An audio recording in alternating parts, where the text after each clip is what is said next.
نحمدہ و نصلی علی رسولہ الکریم۔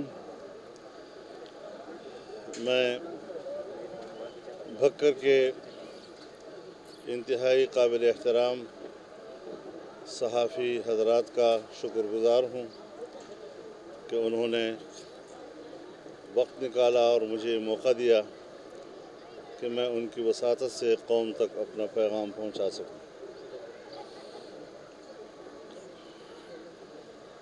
اس وقت ملک کا ہر طبقہ اضطراب کا شکار ہے۔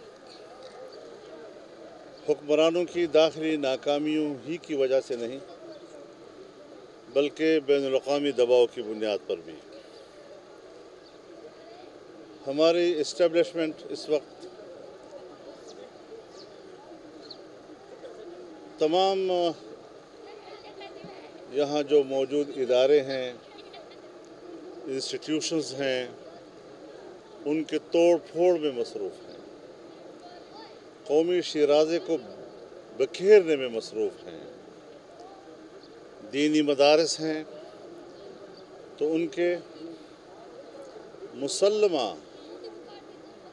تنظیمات کے مقابلے میں نئے نئے بورڈز اور تنظیمات تشکیل دیے جا رہے ہیں، ان کو مراعات دی جا رہی ہیں۔ مراعات یافتہ مدارس کے بورڈ تشکیل دیے جا رہے ہیں اور اس طرح سرکار کے کنٹرول میں مدارس کو لینے کے لیے دوسرے مدارس کو ترغیب دی جاتی ہے کہ وہ مسلمہ تنظیموں سے ہٹ کر حکومت کے بنائے ہوئے بورڈوں میں جائیں اور وہاں مراعات حاصل کریں۔ اس پر بھی ایک سنجیدہ رد عمل دینے کا فیصلہ کیا گیا ہے اور انشاءاللہ العزیز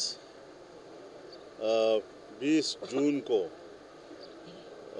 پنجاب کی سطح پر ایک بہت بڑا مدارس کنونشن لاہور میں طلب کر دیا گیا ہے۔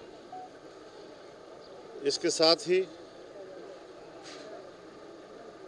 تمام تنظیمات مدارس دینیہ اور تمام مذہبی جماعتوں کا ایک آل پارٹیز بھی ہوگی تاکہ ہم اجتماعی مشاورت کے ساتھ ان سازشوں کو ناکام بنا سکیں اور پھر ساتھ ہی چاہے مدارس ہوں، چاہے مساجد ہوں، چاہے خانقاہیں ہوں، ان کے وقف املاک کو اپنے قبضے میں لینے کے لیے ایک وقف املاک بل لایا گیا ہے جو سرتاپا قرآن و سنت کے خلاف ہے، آئین کے خلاف ہے، پاکستان کے موجودہ قوانین کے خلاف ہے۔ اس صورتحال میں حکومت کو کسی طرح ایسی قانون سازی کی اجازت نہیں دی جا سکے۔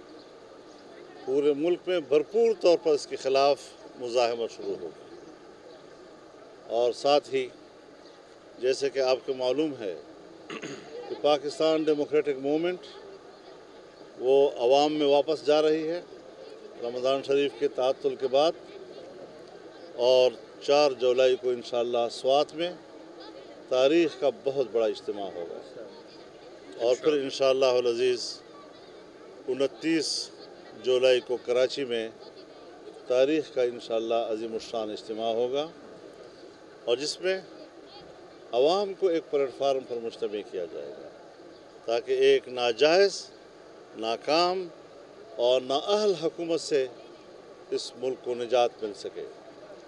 ملک معاشی لحاظ سے تباہ ہو چکا ہے۔ نئے بجٹ میں جھوٹ بولنے کا پروگرام بنایا گیا ہے اور ایک جھوٹا بیانیہ بجٹ کے نام پر قوم کو دیا جائے گا۔ پاکستان کی معیشت جمود کا شکار ہے اور آئندہ کئی سال تک بھی اگر یہ حکمران رہے تو جمود ہی کا شکار رہے گا۔ کورونا کی برکت سے کچھ پیسے ملے ہیں ان کو، جس پر یہ لوگ اترا رہے ہیں کہ ہماری معیشت بہتر ہو گئی ہے۔ بنگلہ دیش اور انڈیا کے لاک ڈاؤن کی وجہ سے گارمنٹس کی برآمدات کے تمام آرڈرز اب پاکستان کو مل رہے ہیں، جس کی وجہ سے کچھ برآمدات میں فائدہ ہوا ہے تو اس کو یہ اپنی پالیسیوں کا حصہ بنا رہے ہیں۔